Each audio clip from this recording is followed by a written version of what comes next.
Today I'm going to be doing a live writing. I know the story is going to be called Grubb and Tumble, and I know a few of the details about it, but I don't really know how the story is going to turn out. It's kind of changed in my mind a couple times as I've kind of let it roll around.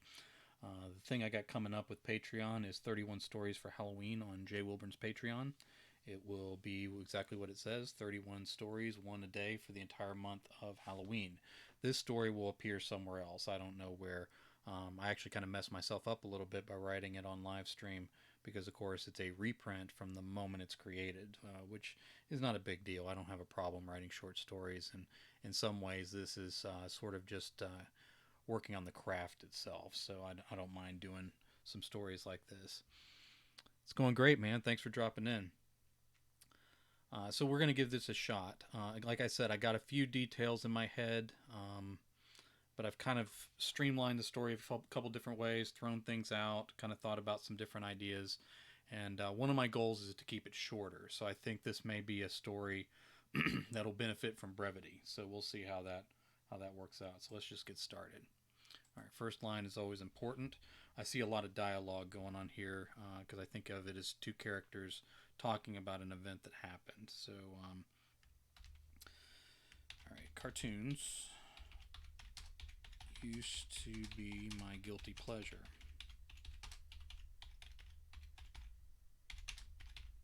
Especially, that's a word I mess up pretty often. Especially GNT. We'll say this is a cartoon that has enough fans that they've abbreviated it.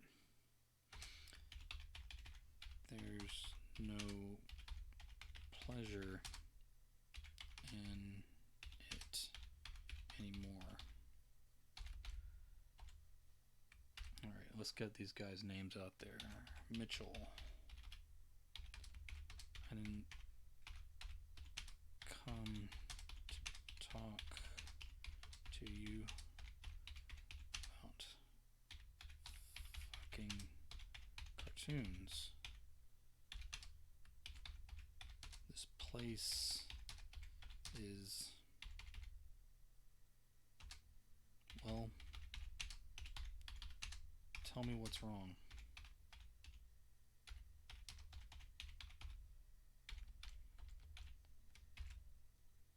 I'm trying to, Angel. This is where it started.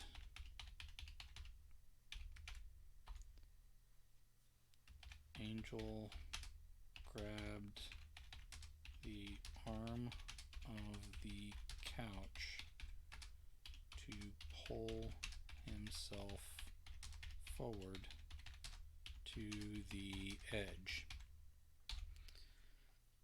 Okay. He lifted his hand away quickly and wiped it off on his jeans.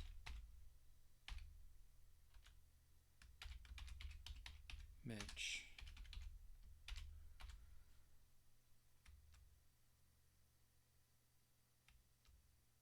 Something flickered across his face. It wasn't an emotion or a figure of speech. Something actually flickered. Angel turned his head. The windows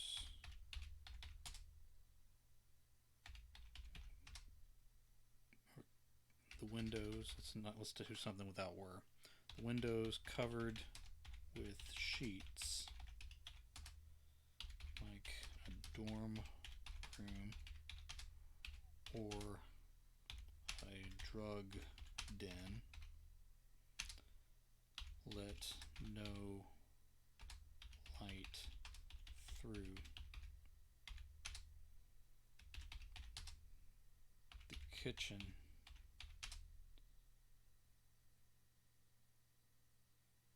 bore clutter over every surface, but it too lay dark.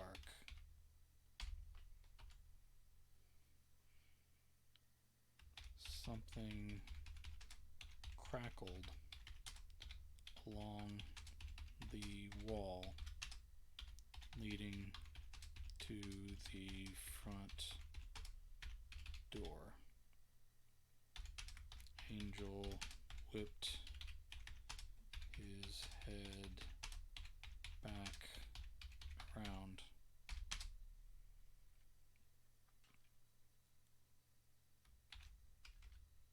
Nothing. Apartment buildings crackled, whether they were livable or not. Mitch used to keep a clean place.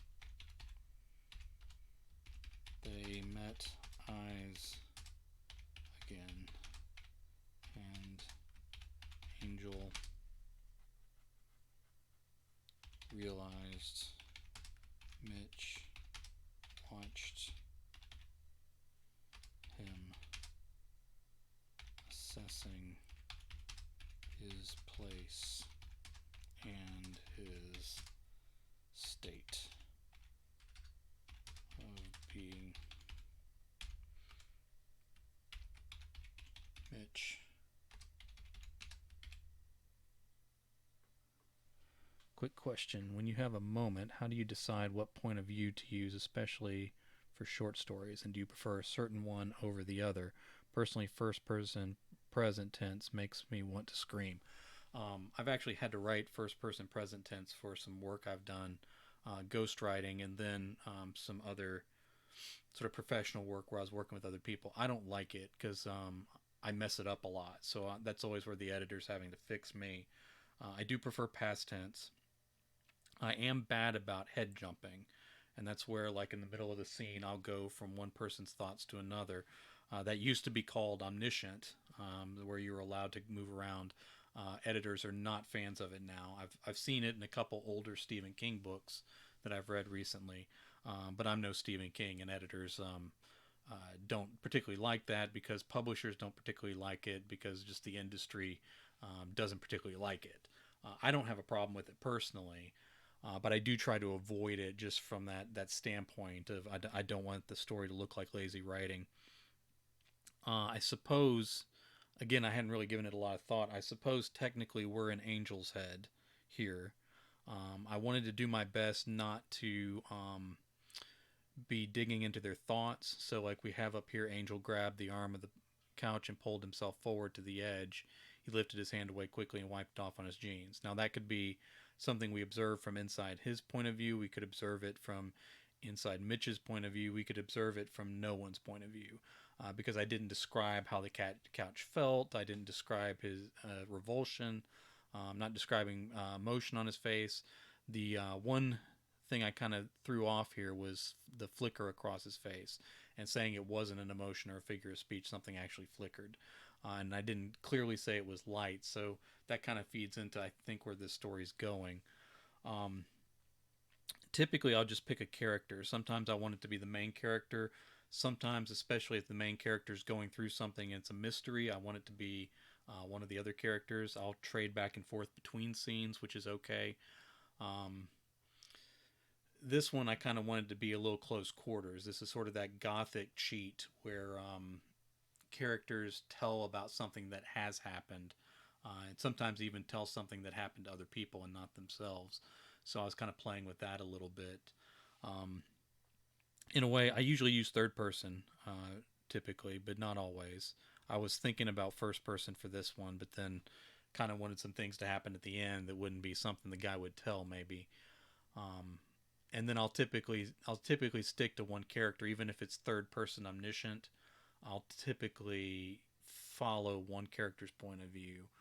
But I'm not above breaking the rules. And like I said, I am bad about head jumping. So editors, especially editors that I'm working for other publishers, really call me on that a lot. All right, they met eyes again, and Angel want, realized Mitch watched him assessing his place and his state of being. Mitch, I'm listening.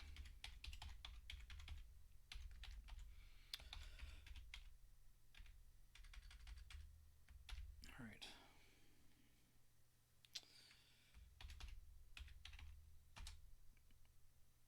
Grubb and Tumble is an old cartoon. Hardly shows in reruns anymore, and now may not even make it to streaming.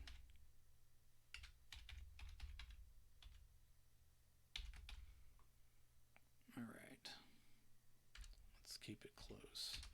Are how about deep POV or not? I haven't used it myself, but it seems very close to using first person in terms of being in a person's head. That's probably pretty close to what I do for a lot of novels. Um, yeah, because for instance, the Dead Song Legend, which is a zombie series, I'm up to book 6 and I'm writing book 7 now. It's always the thoughts inside one character's head, but it is third person. So essentially, you're in his head. We kind of move back and forth between description of what's going on around in third person, and then thoughts in his head. And he also kind of thinks in other people's voices, so he'll have conversations within his own head between people from his past and alter egos and other things like that. Not really like a split personality or schizophrenia or anything. But yeah, I guess that would be the deep POV where it's essentially you're almost telling it like a first person story, but it's third person, and that gives you a little bit of freedom to go outside what that character's thinking and everything. But the only way he knows what any character's thinking is what he assumes or what they tell him or what he observes. So I guess in a sense I do that a lot. Like that's closer to what I do all the time. Yeah, book 1 is out, and like I said, we go up to book 6. Hopefully, they get better as they go along. I've gotten some good response from those, but that tends to be my default. Like in a lot of stories, I like to follow one character and I like to see their thoughts. But again, it's typically third person. I don't write as many first person as I used to, and I don't write first person present tense unless I'm writing with somebody else, and it's kind of forced upon me. And I'm not great at it because I always lapse back into past tense just out of habit. So it's most of my editing when I have to do something like that is almost always having to fix the tense, and even then, editors have to fix me on the back end. All right, hardly shows in reruns anymore, and may not even make it to streaming. Are you familiar with it? Angel gave only the slightest of head shake, no change in expression. All right. Doesn't matter. I'll fill you in on what does.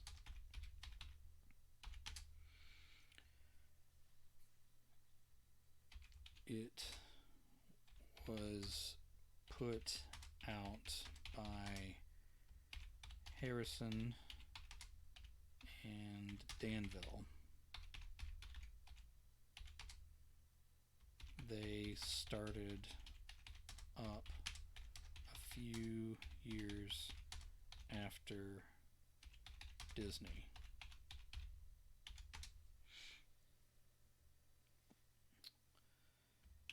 They folded in 76.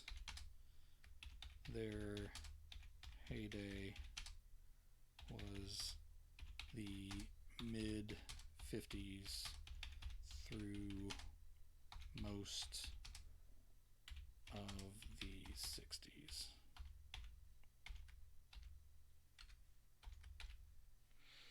Alright, so I'm having him talk more, but breaking paragraphs, I'll leave the quotations off of one and put them on the other. Usually people know that means the same character's talking. Alright.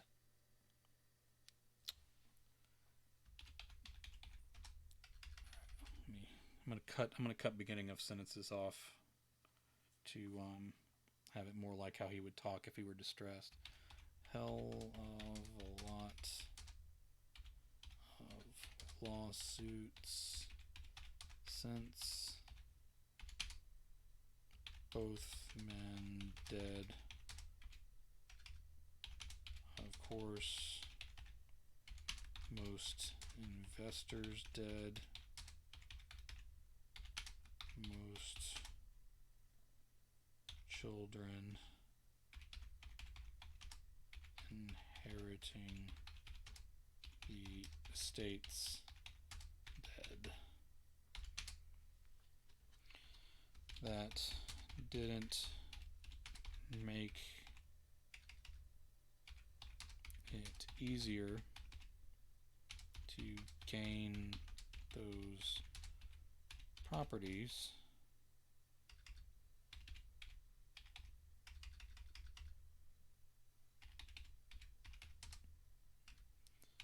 but Black Dragon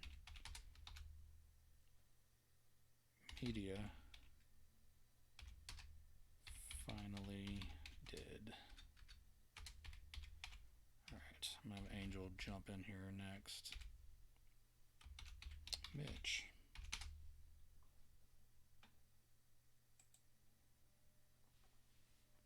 Alright. Especially as more inexperienced writer, I see these stories with 3, 4, 5 POV characters, and I wonder how the heck they keep all that straight. Maybe someday, but right now one POV is complex enough for me. I think that's ideal for most stories. If you're going between scenes and there's action going on, I don't think it hurts to move into another character for one scene, like if you do a scene break, and just show from their point of view as you're kind of going around. Kind of have to let the story dictate it. If there's a lot of action going on and you don't want to miss it and your main character's not there, you may jump to someone else briefly just for that. There is a challenge because, of course, you got to sort of show their way of thinking and all that. So the character has to be full enough to where you can believe that you're inside their head and that sort of thing. I think if you're able to tell a good story from one POV, that's going to be a stronger story, simply because the readers don't have to navigate everybody else.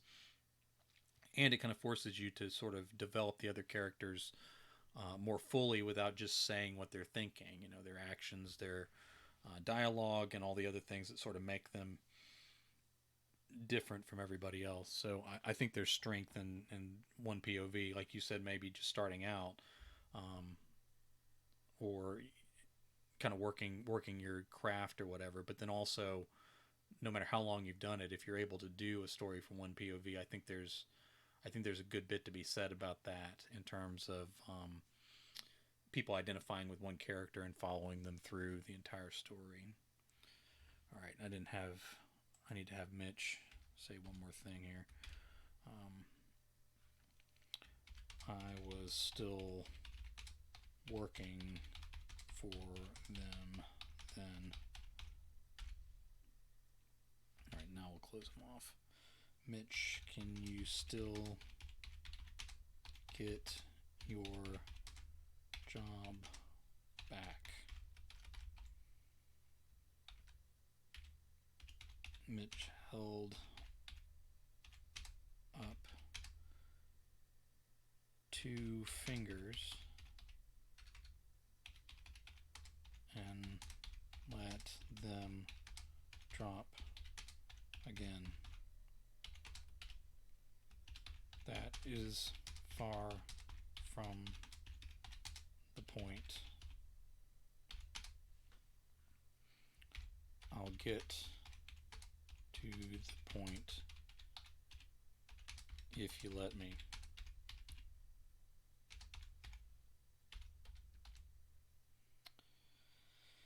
You see,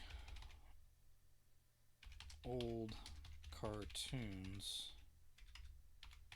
are full of old ideas, and Grubb and Tumble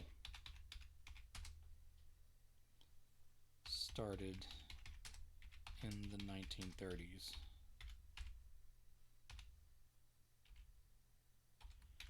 All right. I have a series I'm working on with two main characters, but only one is the POV. I've thought about adding a second POV for the other main character for a few chapters. I just worry it might seem like unnecessary padding. Although maybe I should just stop worrying and write the darn story. I still have that fear, hopefully, that will go away with more experience. It just depends. The advantage of having two characters is that if your story is largely about one POV character, it allows them to bounce ideas back off of each other. So you're having conversation, you're having maybe conflict. The two characters don't have to be opposed to each other, but a disagreement about the way forward, a disagreement about interpretation of something that's happening in the story. Sometimes the POV character can be right, sometimes the other character can be right in a discussion, sometimes neither of them are exactly right. You can jump to the other guy if you want to see in his head, but sometimes having him developed without being in his head is a good way for the audience to learn who that guy is. They're related and they're business partners, so yeah, there could be plenty of conflict. The thing about going back and forth in POV, if you're only going to use their POV for a few chapters, then there has to be, I guess, a really good reason for that. Like the idea that the POV character wasn't there, or there's things he might not see, or using the second character gives you an insight into the first character that we don't get being inside his head. If you're going to go with both, then there probably needs to be, you need to consider whether there would be more than just 3 or 4 chapters that are from that guy's point of view. Because if it's just a throwaway, it's like, well, the only reason I'm going in his head is because the guy we really care about isn't there. Then those chapters may not work as well. So if you're going with 2 POVs, you really kind of have to think, okay, can I develop the other character and use his POV more often? And again, you don't have to. It can be just a few chapters, and it can be just not to use them at all, just to stick with the one character. And everything we learn about him is through the filter of the character that we see, which can also teach us something about that character as well. So it's just a choice you got to make. If you're more comfortable writing one point of view, then it might be good for that novel or series to stick with that one guy and use the other as sort of a foil. Then again, if it's a series and you're going to be going for a while and continuing to develop that character, it may not hurt to use his point of view somewhere along the way, because that gives you more tools down the road. It's not the kind of thing you want to necessarily pick up in book 4, 5, 6, or 7, where you've been strictly with one point of view for all these things, and now with book 6 or whatever, you get kind of bored and move into another one. So, which again, you can do that too, but the earlier, if you're going to do it, the earlier you bring it up, the better. So it may be better if it's something you're pretty sure you want to do to introduce early on.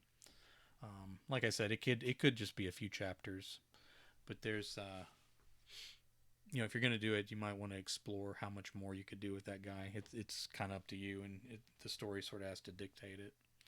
All right, you see, old cartoons are full of old ideas, and Grubb and Tumble started in the 1930s. As we move into streaming, some guy has to re-watch those old cartoons and label them with all the bad stuff. Racial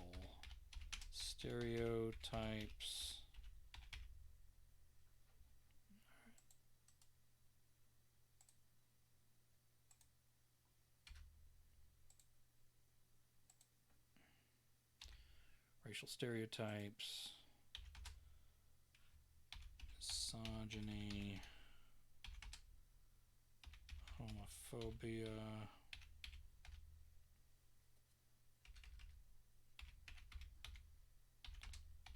etc. All right. No, man, you can ask me questions all you want. I don't mind. Part of the reason to do this online is to, get pulled back from the story and come back to it more often. So feel free to ask whatever you want. There's no problem. Um, Racial stereotypes, misogyny, homophobia, etc. We usually just, I don't need to say just, we usually sugar coat it by saying outdated ideas about this or that.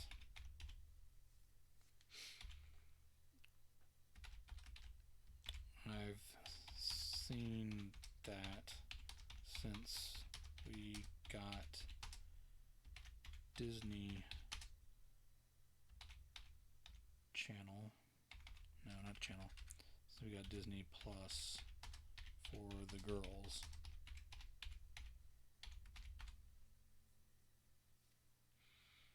Alright.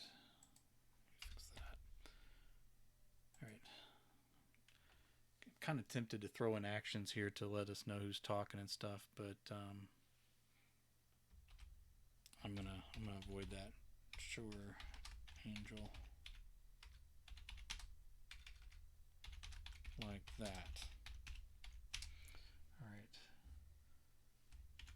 That's what Black Dragon assigned me to do with Grubb and Tumble. Most people there were half my age, so I was the only one who even knew what it was, and I was excited about it.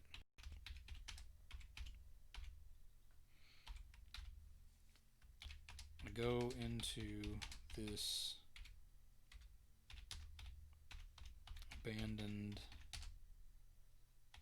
warehouse. They've set up a viewer for me,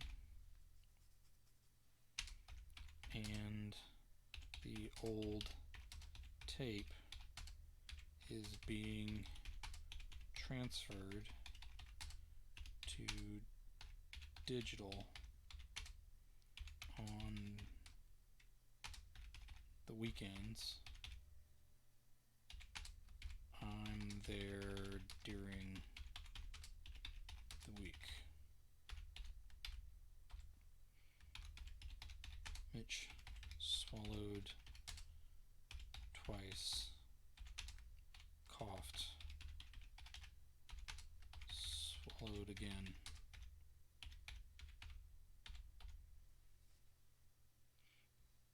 Angel pointed a thumb back to the kitchen area opened his mouth but stopped when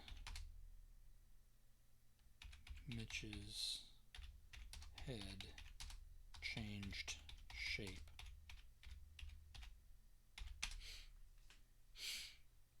It could have been Angel's eyes, a blood pressure thing, or a trick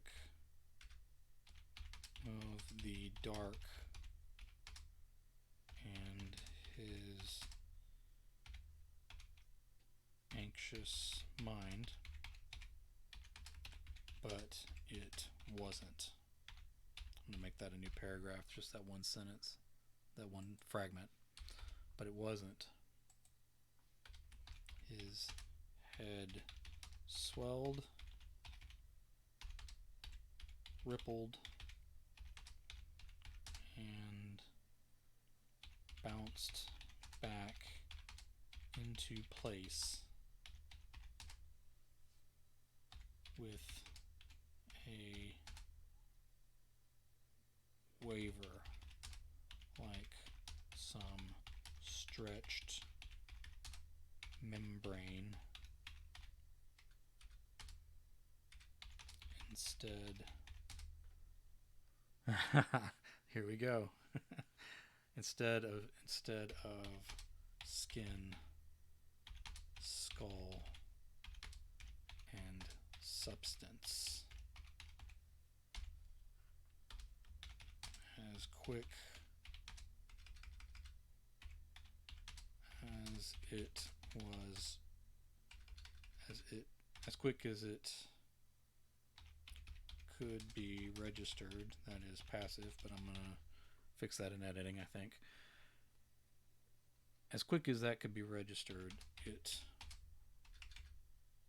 was over and easy to deny again. Mitch coughed once more. Angel's eyes were throbbing in his sockets with his heartbeat now easy to deny what he'd seen. Mitch, I'm fine. I'm fine. Just something. He pointed at his throat.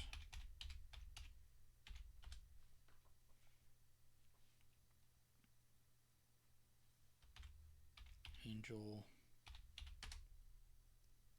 folded his hands. Let's make it fists. Together between his knees, sitting all the way forward on the edge of the couch cushions. All right, where did I get before I'm there during the week? Okay, got that. I believe I've given all that background. All right. Grubb is a rat, not a cute mouse riding the Mississippi, Mississippi, riding not a cute mouse riding the Mississippi in a paddle boat. A straight up fat sewer rat. His friend Tumble is the dog.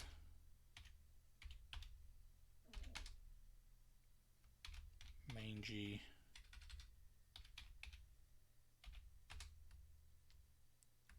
overbite, sharp, triangular teeth. All right. I know this could be a difficult question to answer because it's a bit broad, but could you talk a bit about doing the 31 stories for both October and December? I mean, I have tons of short story ideas, but not that many, not yet anyway. What made you decide to do that? And will these be based on current ideas you have, or are you going to be pantsing them from almost nothing when the time comes? All right, those are on Patreon, and I've kind of been setting them up all year. So they're already written and they're kind of being loaded on. A number of them were written this year, and the ones I didn't use for anything, I went ahead and loaded up for a day on there. A number of them are from the past, either reprints or stories that have just never found a home. Also on Patreon, I'm willing to put on stories that maybe aren't perfect. So a story that's been written, but it's not a story that I'm ready to submit anywhere. It's experimental, maybe it's partially completed. Maybe I've indulged in a few things that kind of make it not great. Maybe not great's not the right word. They kind of make it a little outside of market, I guess is the best way to say it. I'm going to fix substance while I'm looking at it. All right. So it's a mix of different stories. Last year, my only plan. Last year was the first time I did it. My only plan was October, and I really didn't think about it till like the very end of September, and I just wanted to do something.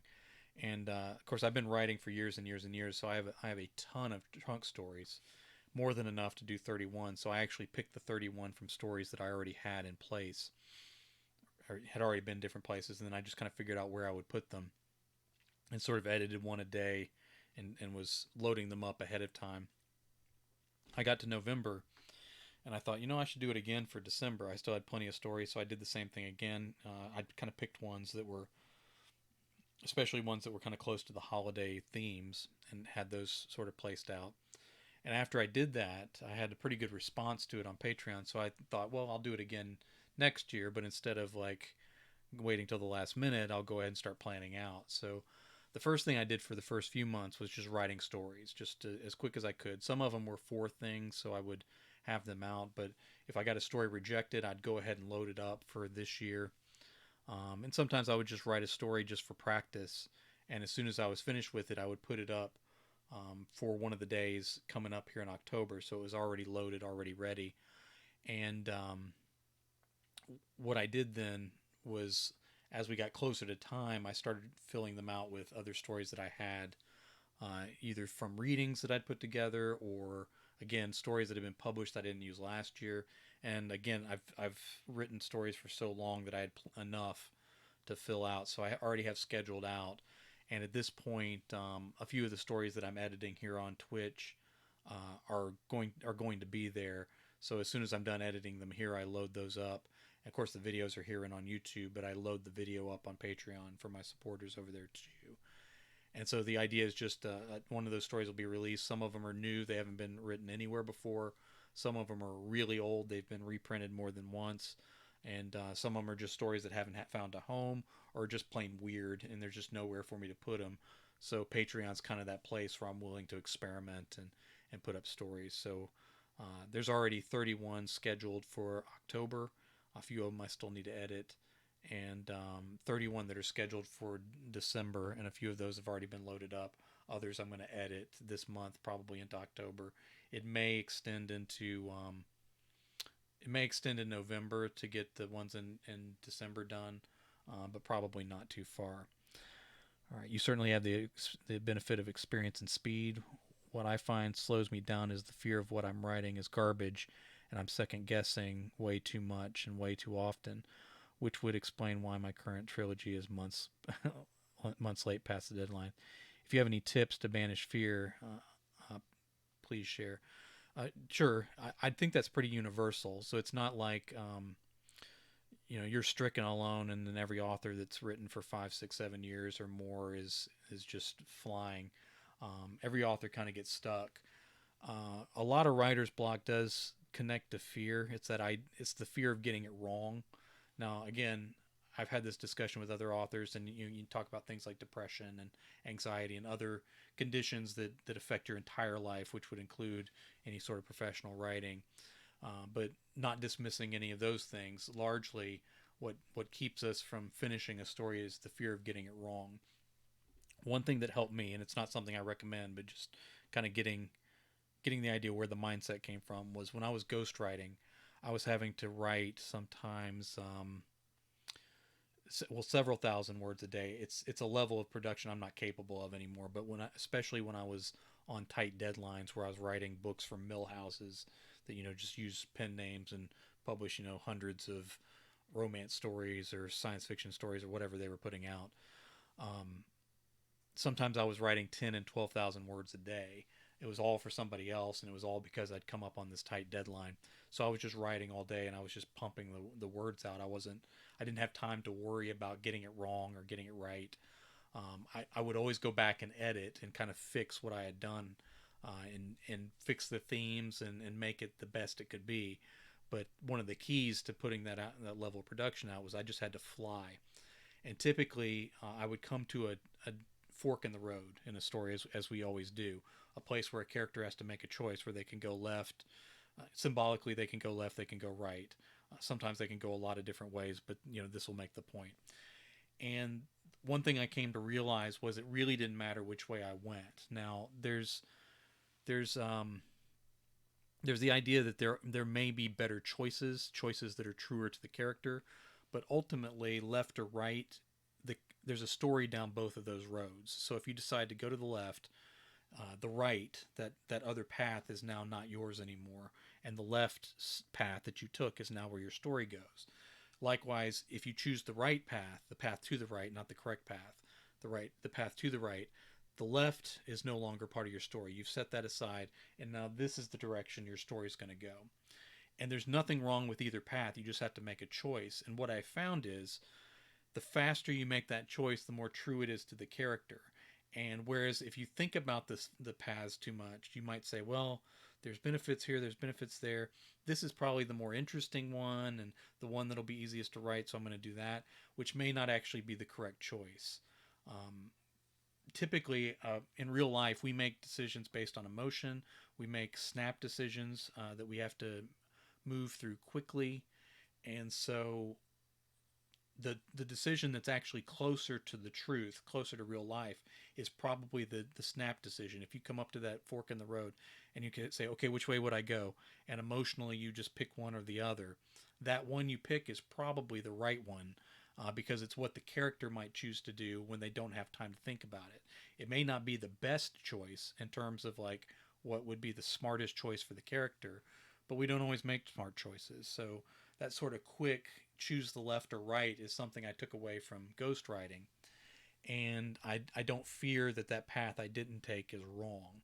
So that'll get you through faster if you just think that, like, okay, I'm at a turning point. Either point is good. Either point is one I'm capable of writing, and the one that's truest to the character is probably my first instinct, and I'll go with that quickly. You can always come back and drop off, and there's writers who do that.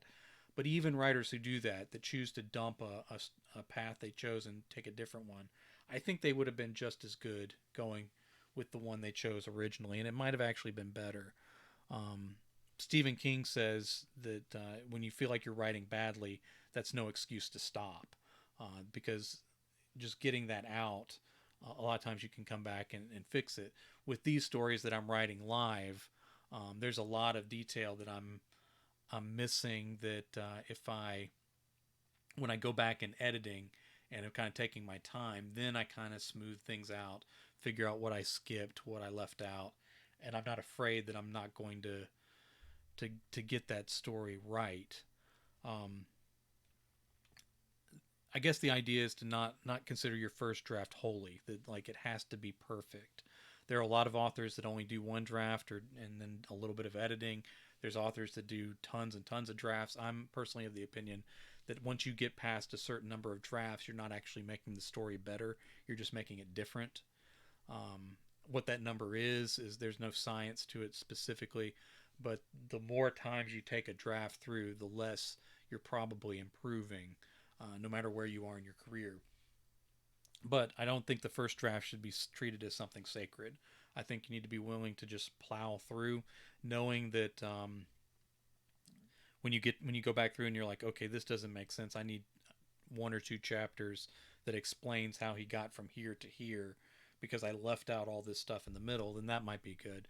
And you can also go through and say, okay, I'm spending a lot of time describing how he feels in the swamp, and I really just need to get the idea across and then get him to the other side of the swamp. And so then you cut some things out. So I think the idea is to not be too careful with the first draft.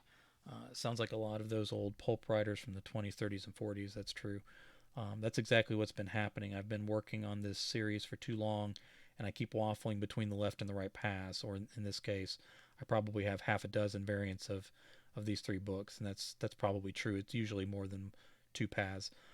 I know I need to go not be so attached, especially since I want to be prolific eventually to the level of folks like you and Armand Rosamelia.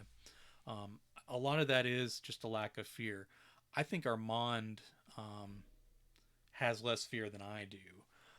I just don't act on my fears as often. Armand just blasts through stories, and that's not an insult at all in terms of his work.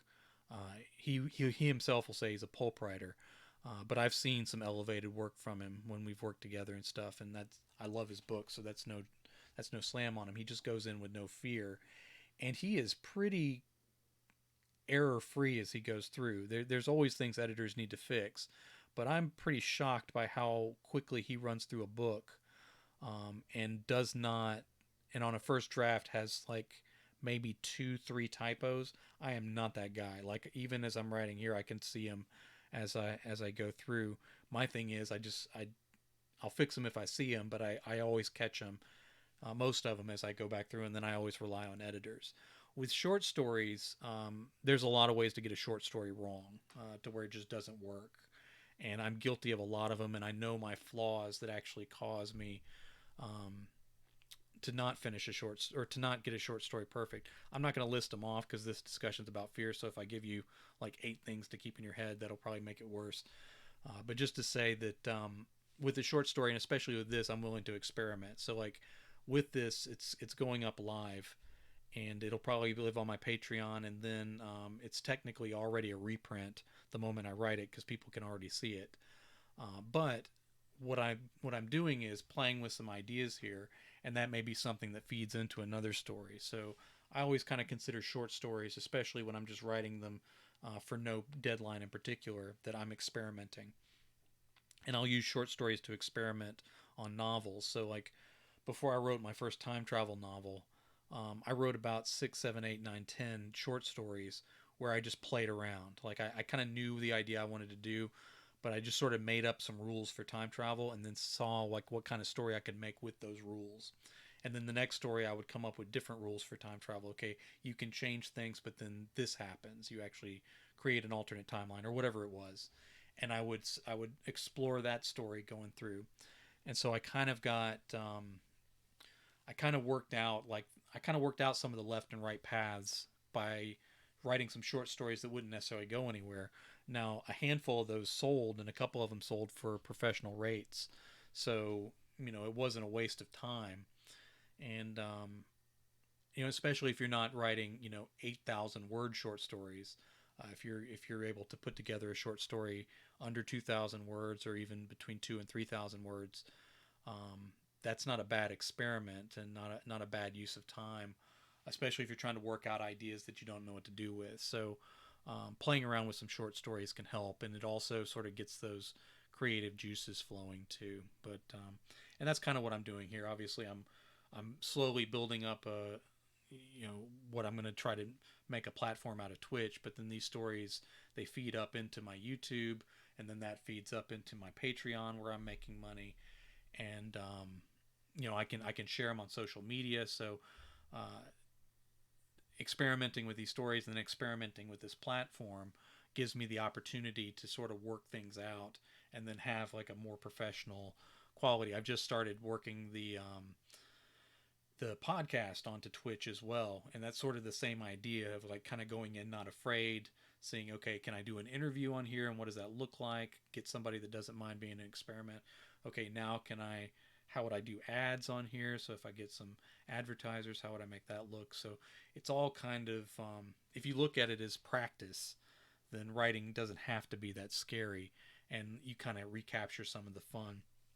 I know I'm going long here, but along that same idea, as I started to get better at writing and more experienced, and I was selling more, um, I the fear started to come in a little bit more. So it was almost like the experience was adding to the fear, because I knew all the things that I was doing wrong. So I was trying to get everything right, because I knew, okay, when I wrote like this, that was kind of a mistake, so I don't need to do that. And here are some grammar things that kind of throw me off.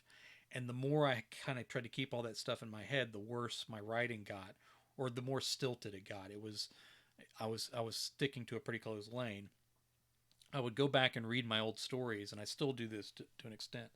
And there was something raw and visceral in those stories, even though there was flaws in the mechanics. But those stories, there was some power behind them that I was missing in my stories at that time. So some of what I was doing to get rid of fear then was to sort of give myself permission to write badly again, so that I could recapture some of that raw power I had early on when I had no idea what I was doing, and I was just writing stories that I found exciting.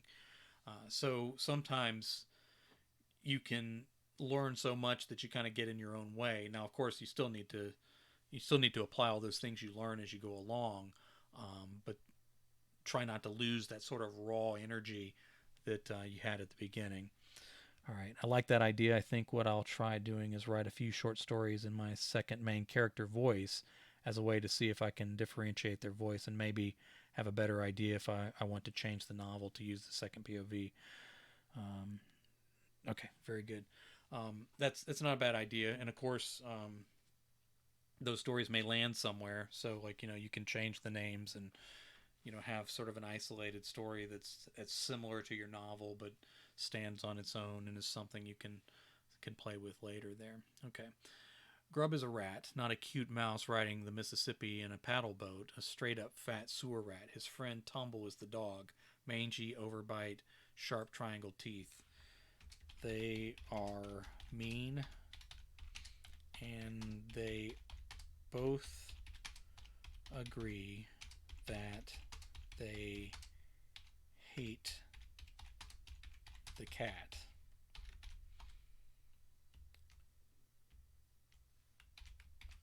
I remember I remember this.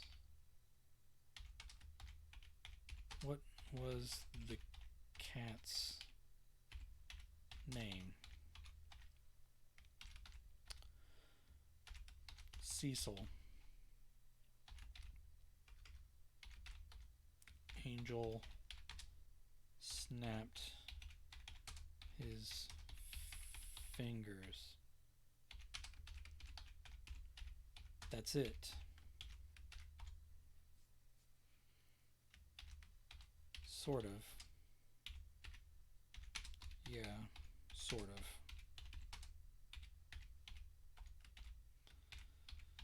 So I load up the early stuff.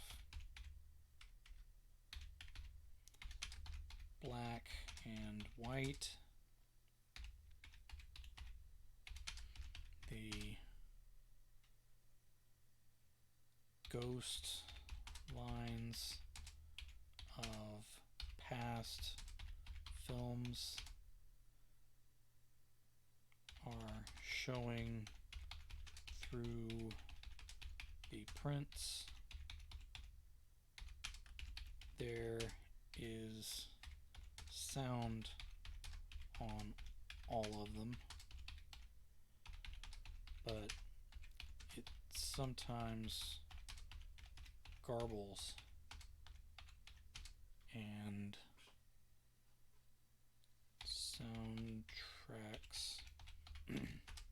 roll over each other. Alright, sometimes soundtracks roll over each other. I do my best.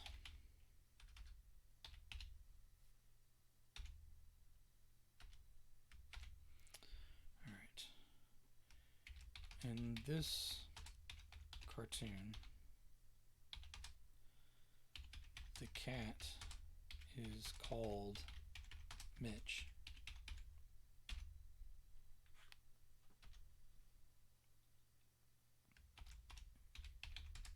Grubb says,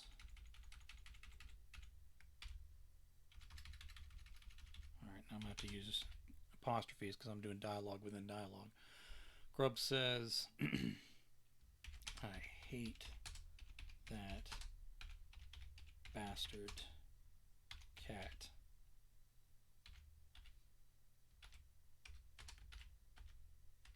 Okay, I need to do this.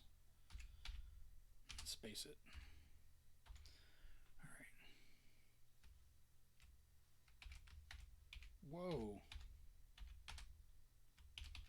They talked like that in cartoons?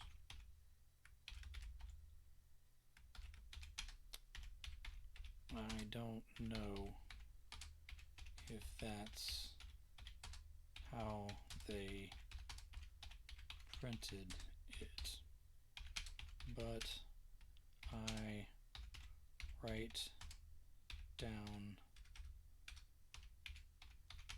foul language for the notes.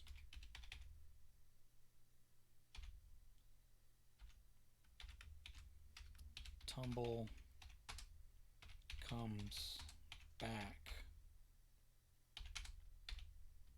Yeah, we need to teach that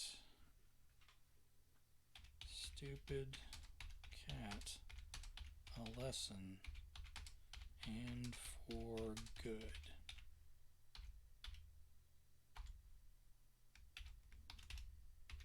Grubb says, I got an idea.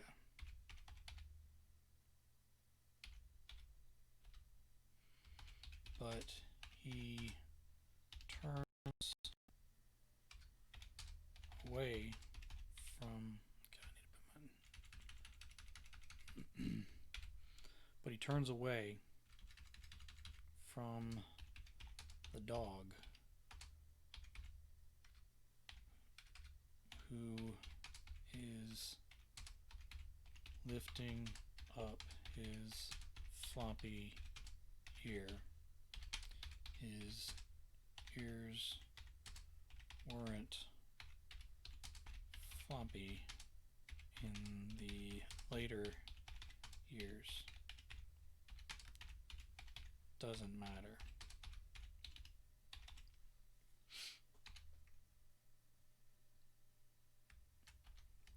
Grubb cups his hands around the screen from the audience's POV. The Portions. Let me spell that right. Portions and details are amazing for this era. Even the ghost lines and static pops fall away as Grubb whispers to us. Mitch swallowed a couple times.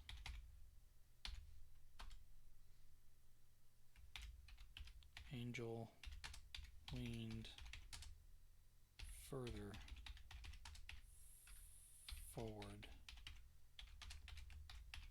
What the hell did he say?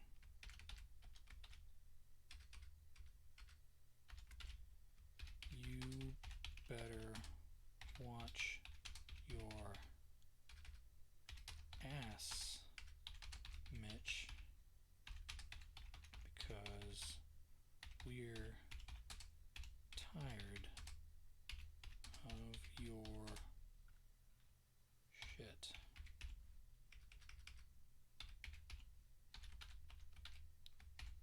What the hell?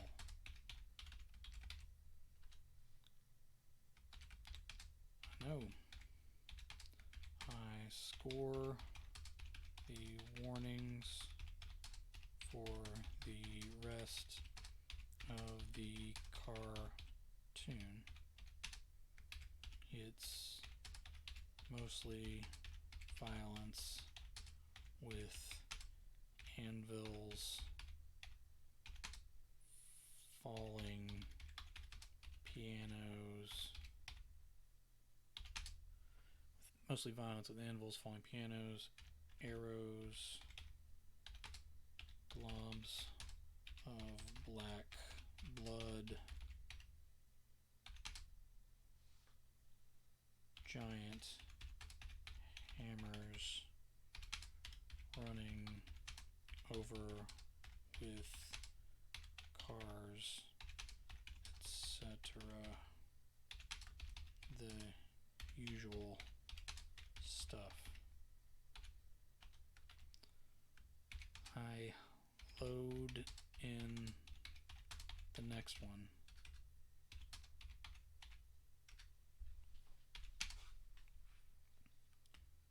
Grubb and Tumble.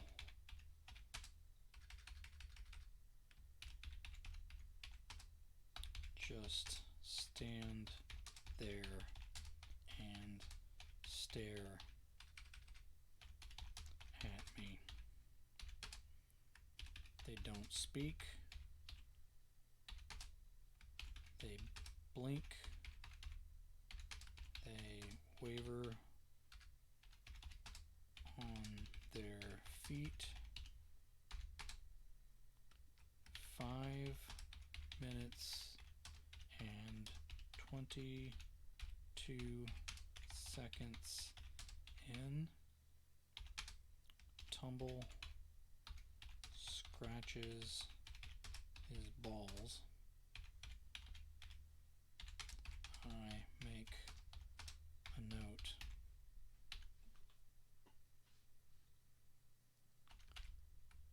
I look up and I swear they're both looking down at my notebook.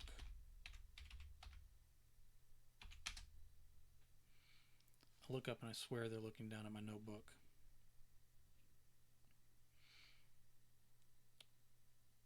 Grubb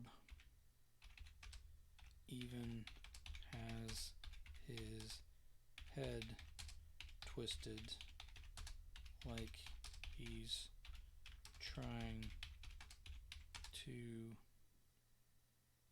see the notes upside right.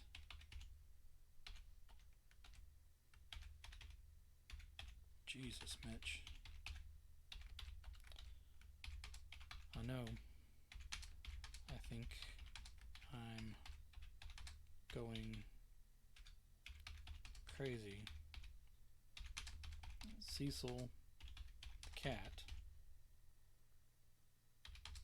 who they apparently called Mitch in the 30s, slinks by in the background, but I just sit there watching them stare out at the audience for 35 minutes.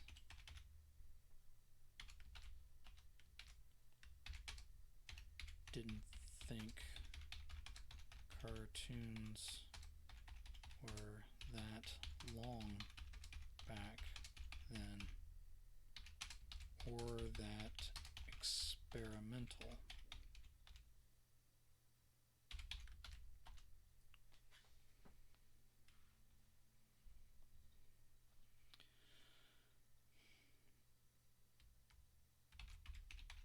Mitch shrugs,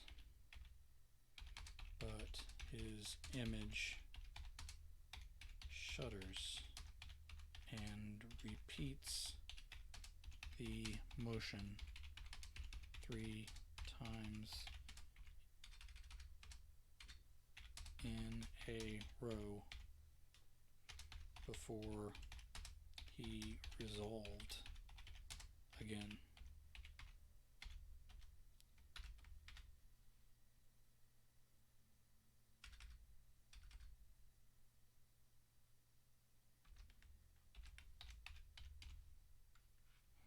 Put a tag here. I'm not sure it's clear. Angel blinked a few times.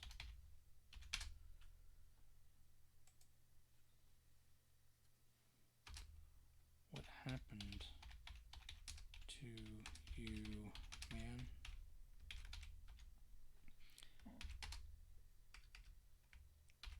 I switched over to the later color cartoons and found episodes I recognized. The cat was Cecil. The jokes were inappropriate,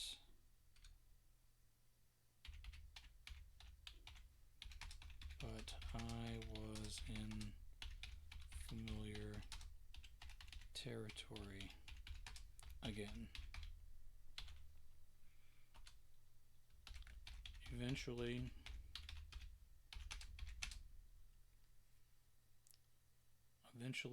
I have to return to the old films because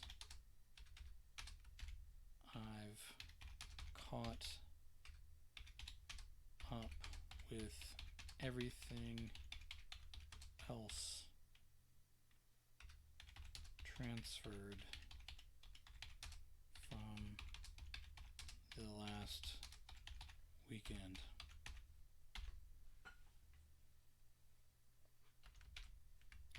Load in another old episode, and Grubb is in close up.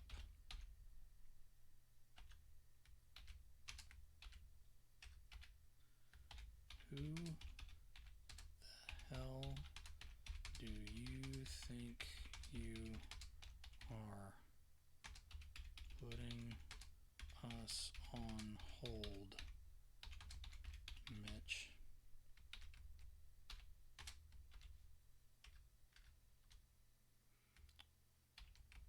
Tumble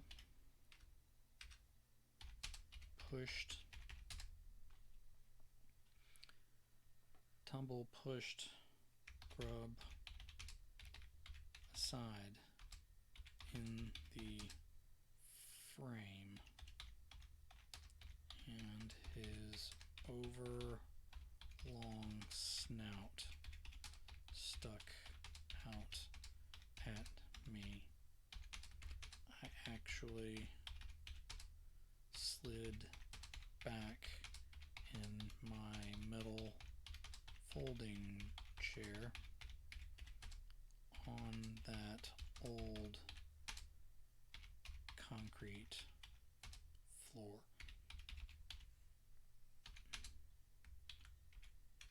Tumble says, "You've been a bad cat, Mitch. The worst kind of cat. One that thinks he is better than us. We're going to teach you for good."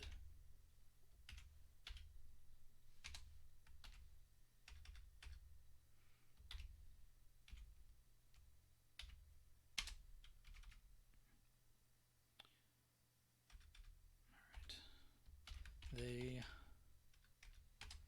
lunge forward, and I tip over backward, not even looking at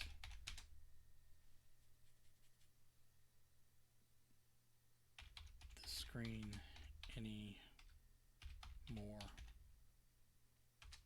as I untangle myself from the chair. Alright. Now we need some shit to go crazy.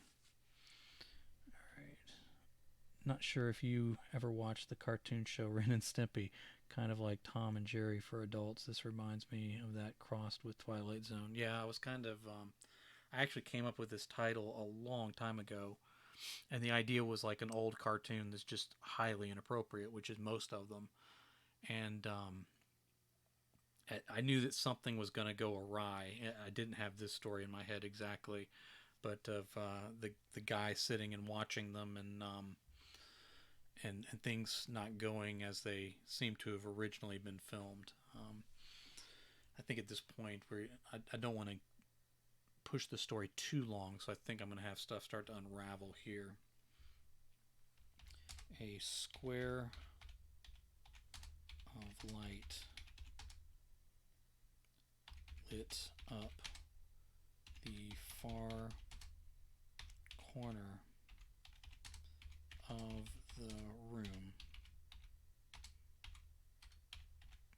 Let's say of the apartment, so we know where we are. Of the apartment behind Mitch.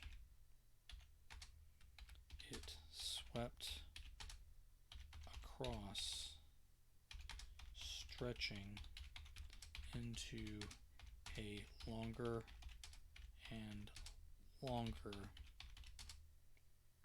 rectangle of light.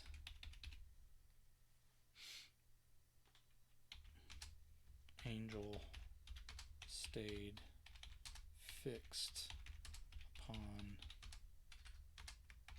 Mitch's face, dismissing the sweeping light that conformed to his experience with passing headlights through a window.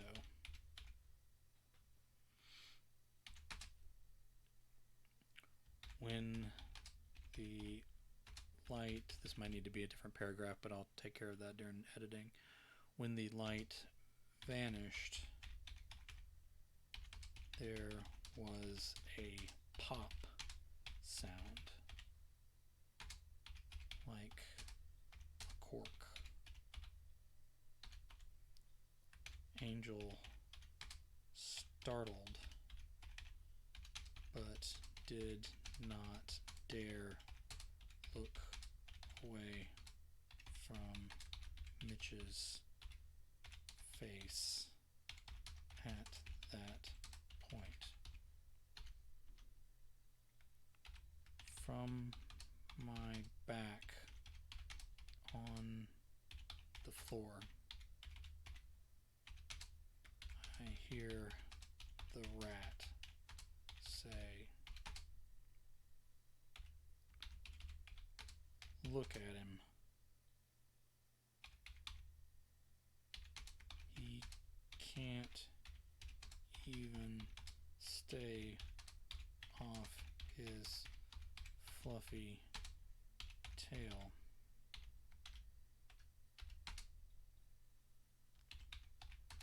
The dog adds, "Sure can't. He's so scared when he sees who is boss."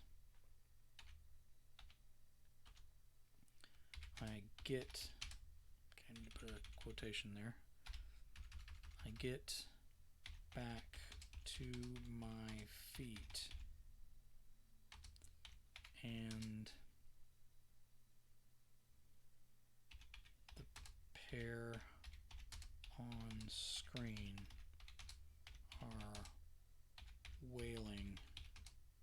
Is that how you spell that? When it's beating somebody up? Not sure. I'll check it later. Are wailing on the cat. Fur is flying everywhere. I scribble down excessive violence in the notes and hit the off button.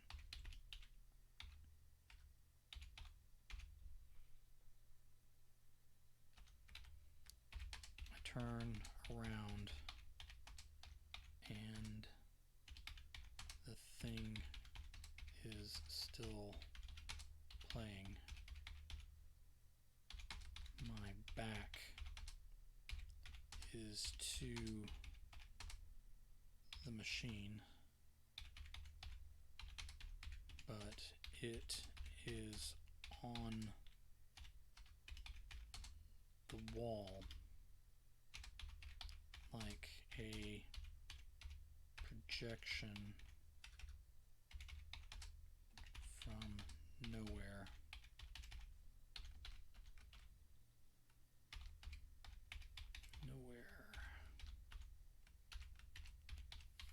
Fucking nowhere. Alright.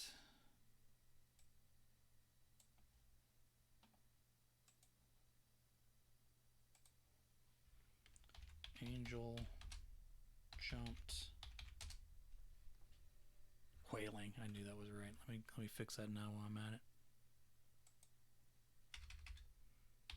They weren't screaming at the cat, they were beating him up.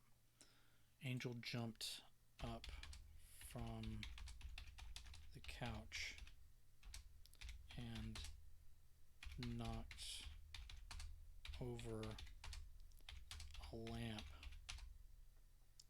with his elbow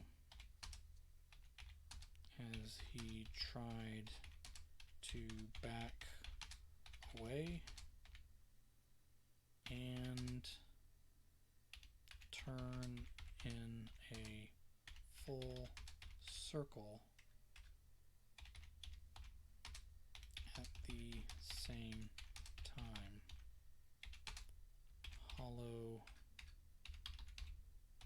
glass rang off his toe and rolled over hard floor.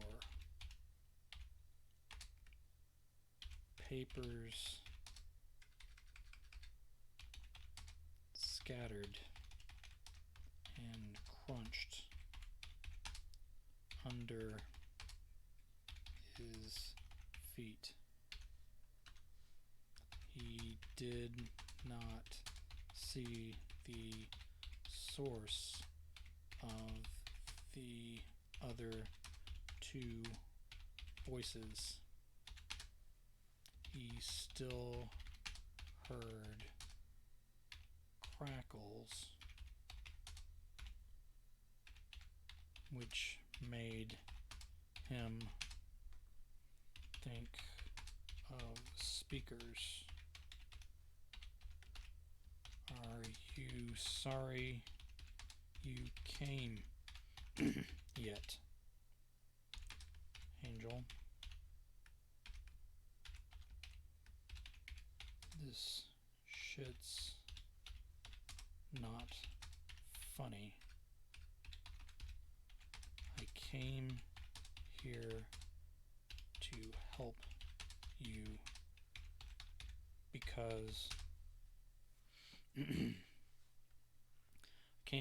you because everyone is worried.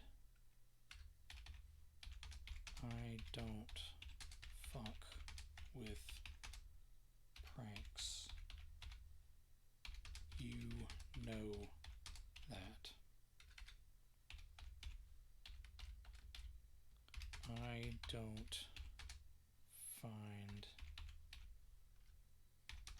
anything funny anymore, Angel. Alright, I'm going to toss something in here. A phone rang loud and clangy.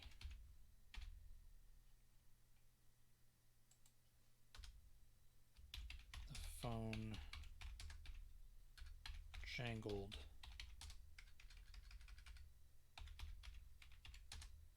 twice more,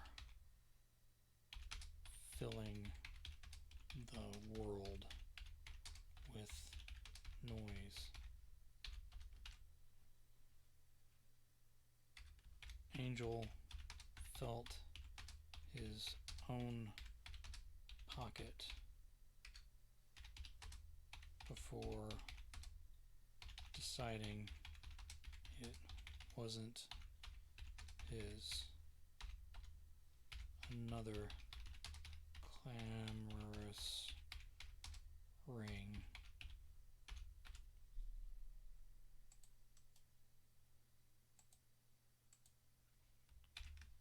Answer it, Mitch. For God's sake.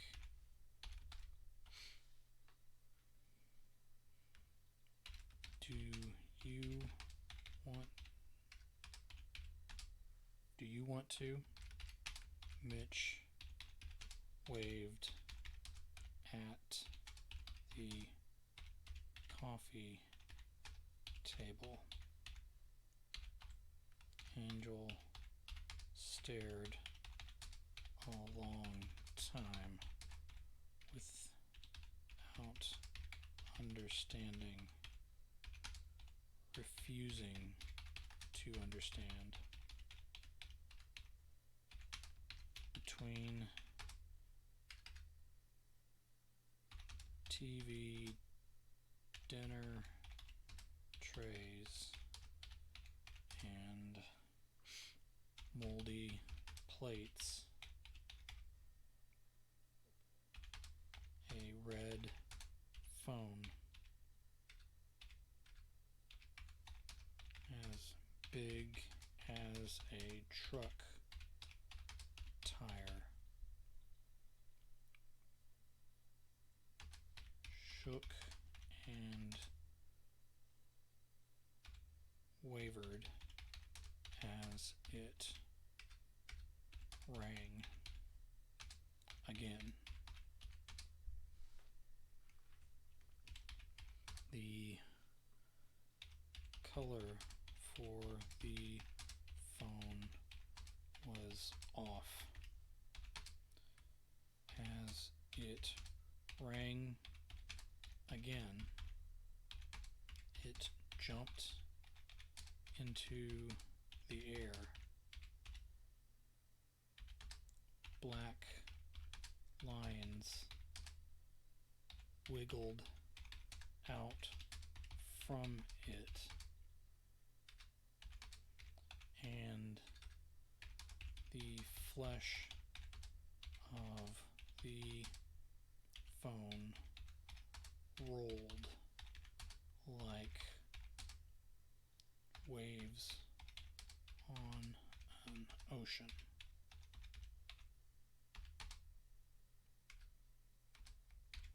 It landed again. What the fuck? Angel breathed out the words.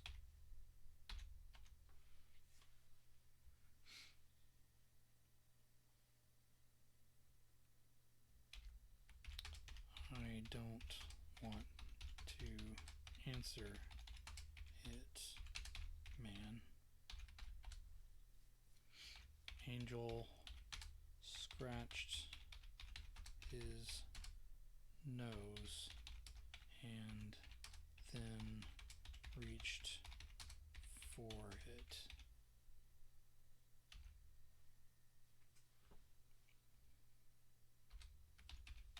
The phone vanished with a cork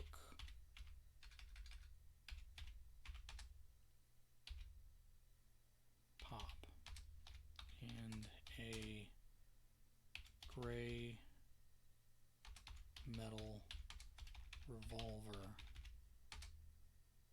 sat in its place.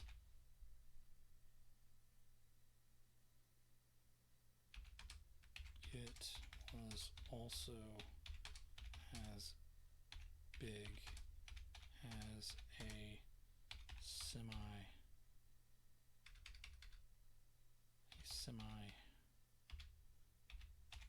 wheel.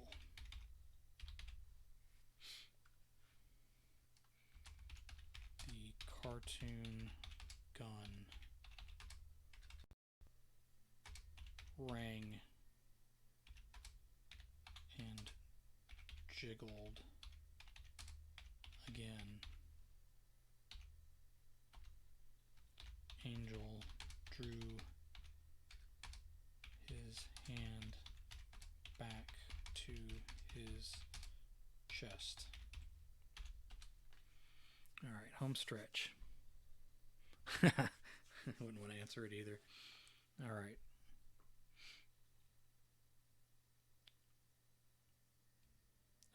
Mitch managed to pick the thing up with one hand. His fingers distorted into a lifeless white glove of smooth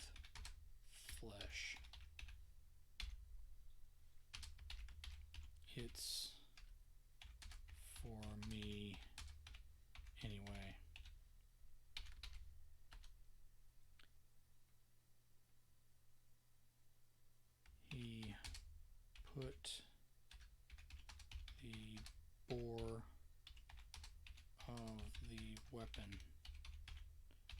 as wide and dark as a drain pipe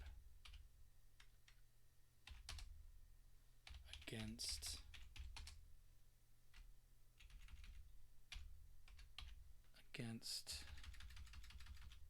his ear.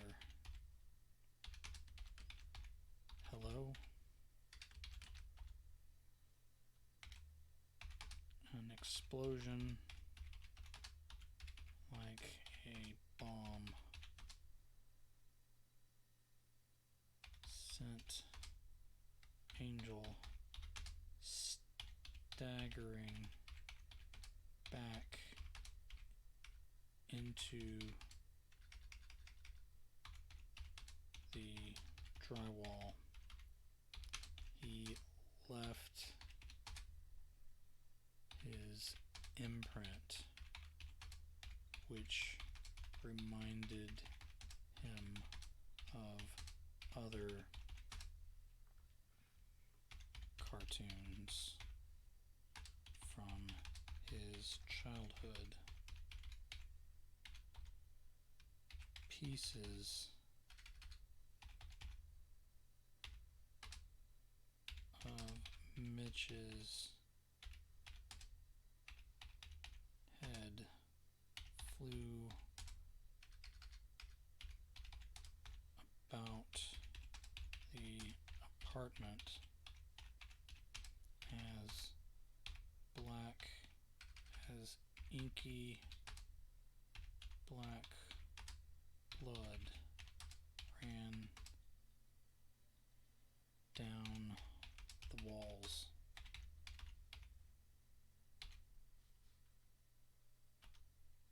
A black stick popped out the side of Mitch's ruined skull and rolled out a red flag that read bang.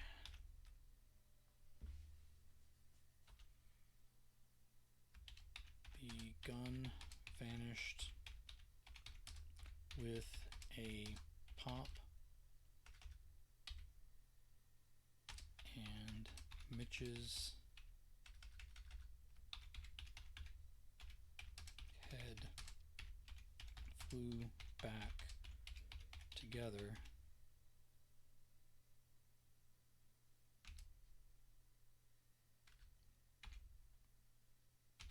He rubbed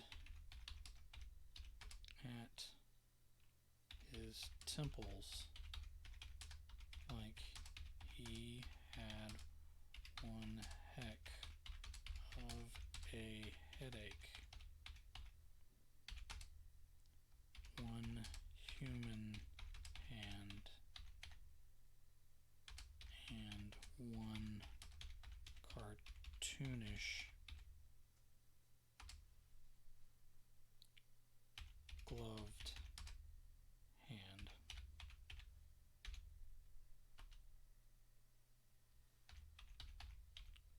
Angel bent forward and gagged, but nothing came up.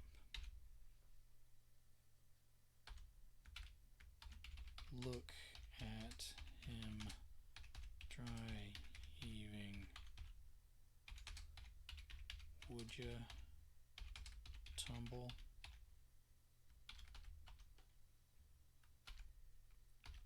Fucking lightweight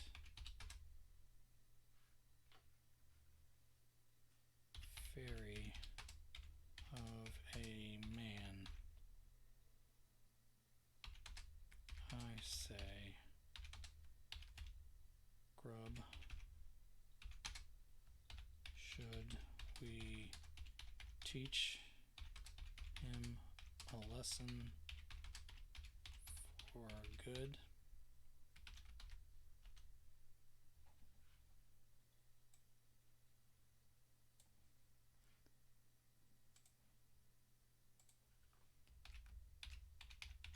Leave him out of this, Mitch said. Mind your beeswax, kitty cat.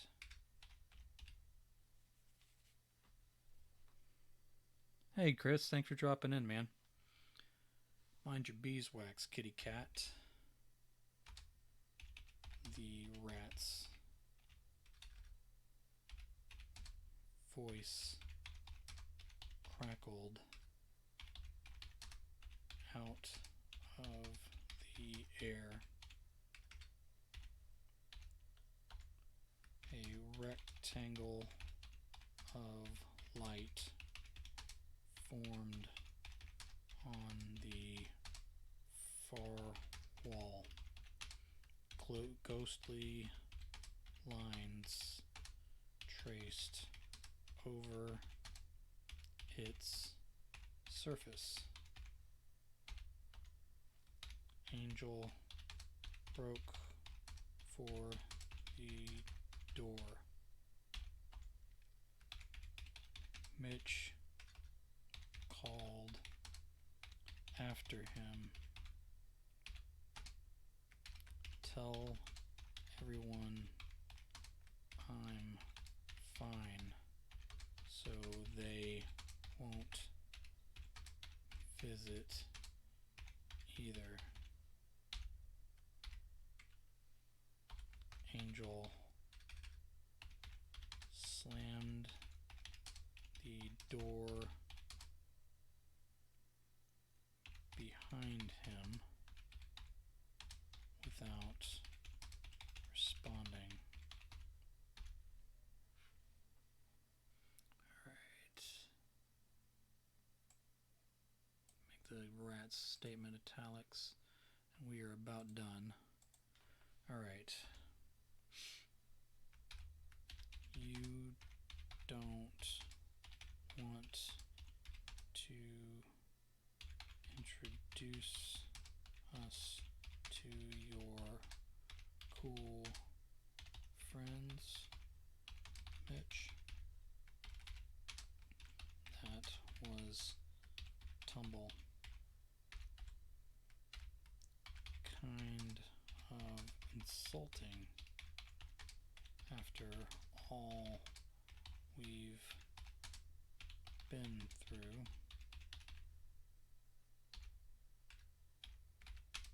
The rat added. Alright, let's italicize these.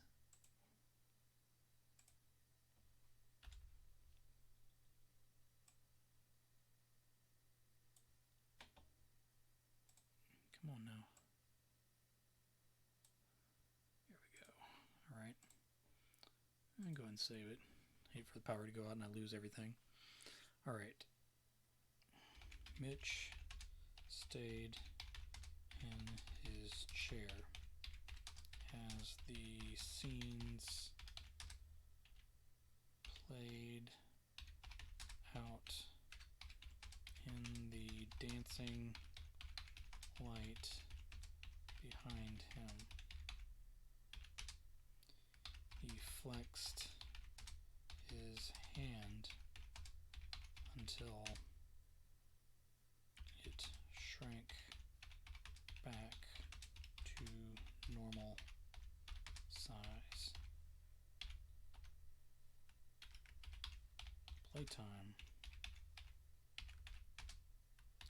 Grubb said.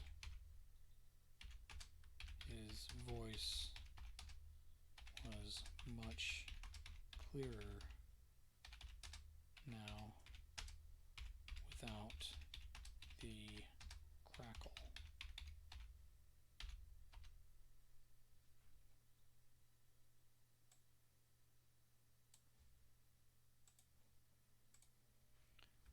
As the shadows fell across the couch and wall in front of Mitch from the bright light shining behind. He watched as the shadows fell across the couch and wall in front of Mitch from the bright light shining behind. He watched the round, he watched the shapes of round ears on one side and triangle teeth on the other grow and grow. And that's it. That is now a story called Grub and Tumble. I kept it just under 2,000 words, so that's not too bad. In the editing, it might need to be cut down a little bit, but this may be just as big as the story gets. So again, it started with a title, kind of an idea. I just wrote it on a board, and it's been up there for quite some time, and now it's an actual story. So probably on my own tomorrow, I'll edit it and get it down to a little smoother story, and then probably post it on Patreon at some point. Okay. Again, if you are a supporter on Patreon, you will see 31 stories for Halloween go up. Some of those I'm going to edit on here, so you'll get to see those for free. And then I'll continue to occasionally sit down and just write a story from scratch, just to keep practice going. I enjoyed it. I appreciate you coming on to share questions. It kind of makes it fun. That's kind of part of what this is about. And I look forward to seeing everybody again soon. Talk to you again.